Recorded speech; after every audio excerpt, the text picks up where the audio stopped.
Hey guys, welcome to my little world. రీసెంట్గా మేము grocery షాపింగ్కి వెళ్ళినప్పుడు ఈ కామధేను జున్ను పౌడర్ అయితే కనిపించింది. సో నా హస్బెండ్ ఇంకా జున్ను ట్రై చేద్దాం ఒకసారి ఎలా ఉంటుందో అని చెప్పి అన్నారనమాట. సో నేనైతే ఒక ప్యాకెట్ తీసుకొని వచ్చాను. దీనికోసం నేను ఫుల్ క్రీమ్ మిల్క్ ప్యాకెట్ ఒకటి తీసుకున్నాను, 1/2 లీటర్.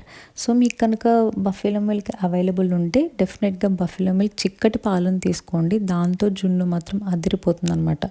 అలా కాదు మీకు అవైలబుల్ లేవు అనుకుంటే ఇంకా ఫుల్ క్రీమ్ ప్యాకెట్ మిల్క్ ఉంటుంది కదా, అదే తీసుకోవచ్చు అనమాట. బట్ రిమెంబర్, వాటర్ మాత్రం ఏం మిక్స్ చేయకూడదు. సో దీంట్లో నాకు 1 కప్ బెల్లం అయితే పడింది. నేను బెల్లం వేసేసుకుని దాన్ని మంచిగా ఒకసారి మిక్స్ చేసేసుకుని, అండ్ దాంట్లోనే మిరియాలు యాలకులు ఉంటుంది కదా, అది ముందుగానే నేను పౌడర్ చేసి పెట్టుకున్నాను. అది కూడా వేసేసి మంచిగా విస్కర్తో విస్క్ చేసేసుకుంటున్నాను.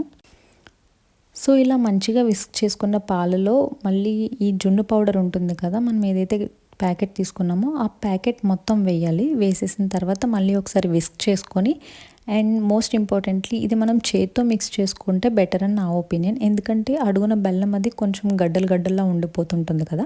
సో అదంతా బాగా మిక్స్ అవ్వడం కోసం ఒకసారి మిక్స్ చేసుకొని, మీరైతే ఈ పాలని ఇప్పుడు టేస్ట్ చేసుకోవచ్చు. ఎందుకంటే మీకు బెల్లం మీ స్వీట్కి తగ్గట్టుగా సరిపోయిందా లేదా అనేది ఒకసారి చెక్ చేసుకొని, లేదు ఇంకా పడుతుందంటే మీరు యాడ్ చేసుకోవచ్చు.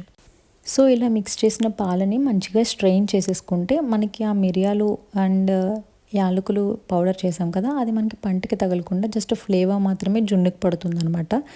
ఇలా స్ట్రెయిన్ చేసేసుకొని ఒక బౌల్లో, ఈ బౌల్ని మనం ఇడ్లీ స్టీమ్ ఎలా చేసుకుంటామో సేమ్ అలానే ఒక పెద్ద బౌల్ పెట్టుకొని వాటర్ వేసుకొని అవి హీట్ అయిన తర్వాత ఈ బౌల్ అయితే దాంట్లో పెట్టేసుకొని మళ్ళీ దానిపైన మూత పెట్టి, అండ్ దానిపైన మీరు ఏమైనా వెయిట్ పెట్టారంటే ఈ జున్ను అనేది కొంతమందికి సెట్ అవ్వలేదనుకోండి, పొంగిపోతుంటుంది అనమాట. అలా అవ్వకుండా ఉండాలంటే దానిపైన మీరు ఏదైనా వెయిట్ పెట్టుకుంటే బెటర్ అని నా ఒపీనియన్. సో అండ్ దానిపైన మళ్ళీ మూత పెట్టేసి దానిపైన కూడా వెయిట్ పెట్టుకోవచ్చు. ఇలా పెట్టేసిన దాన్ని మనకి ఒక 20 to 25 మినిట్స్ ఉంచేస్తే జున్ను అనేది పర్ఫెక్ట్గా రెడీ అయిపోతుంది. అండ్ నైఫ్ని గుచ్చి చూస్తే మనకి పాలు కాకుండా జస్ట్ వాటరీగా రావాలన్నమాట పైకి. సో అంతే, జున్ను రెడీ అయిపోయినట్టే. అండ్ మీలో ఎంతమందికి జున్ను అంటే ఇష్టం ఉండదు కామెంట్ చేయండి. ఎందుకంటే నాకు జున్ను అంటే అస్సలు ఇష్టం ఉండదు, నేను ఎప్పుడు తినలేదు అసలు. అంటూ ఉంటారు మా అమ్మ వాళ్ళు, నీకే జున్ను ఇష్టం ఉండదు ప్రపంచంలో అని చెప్పి. నాలా ఎంతమంది అన్నారో కామెంట్ సెక్షన్లో కామెంట్ చేయండి. వీడియో నచ్చితే లైక్ చేయండి.